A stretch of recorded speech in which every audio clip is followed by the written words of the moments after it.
రేవంత్ రెడ్డి పరిపాలన ఎలా అనిపిస్తుంది? బాగానే ఉందమ్మా. అంటే ఏ విధంగా బాగుందంటారు? అన్ని విధాలా బాగానే ఉంది. ఉచిత పథకాలు ఇవ్వడం కరెక్టే అంటారా? కరెక్టే, లేని వాళ్ళు తింటారు కాబట్టి కరెక్టే. అసలు ఉచితంలో మీకు నచ్చిన పథకం ఏంటంటే ఫ్రీ బస్ ఉంది, ఫ్రీ కరెంట్ ఉంది, 500 రూపాయలు గ్యాస్ అంటున్నాడు, సన్న బియ్యం అంటున్నాడు. అన్ని బాగానే ఉన్నాయి. ఇప్పుడు హెచ్ఏయులో పోరాటం చేస్తున్నారు కదా 400 ఎకరాల గురించి. దాని గురించి తెలుసు. రియల్ ఎస్టేట్ ఏమైనా పడిపోయిందంటారా ఈ రాష్ట్రంలో? సరిగానే ఉంది. సరిగ్గానే ఉంది. అంటే ఈ హై ప్రైస్ తేవడం వల్ల రియల్ ఎస్టేట్ చాలా పడిపోయిందని చాలా మంది అంటున్నారు. లేదు లేదు, పడిపోలేదు. సన్న బియ్యం వస్తున్నాయా మీకు? వస్తున్నాయి. ఓకే. అంటే గత ప్రభుత్వానికి ఇప్పటికీ మార్పు ఏమన్నా వచ్చిందంటే ఏమొచ్చిందని చెప్తారు? ఇది నడుస్తూనే ఉంటుంది మేడం.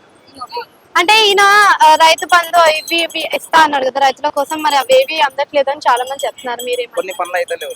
అయితే లేదు. ఉచిత కరెంట్ కూడా చాలా మందికి రాలేదు అంటున్నారు. వచ్చింది చాలా మటుకు, ఎవరికొకరికి రాకుండా అంతే. ఓకే. సో ఇప్పుడు కేసీఆర్ కి రేవంత్ రెడ్డికి తేడా అంటే ఏం చెప్తారు మీరు? ఎవరిది వాళ్ళదే టాలెంట్.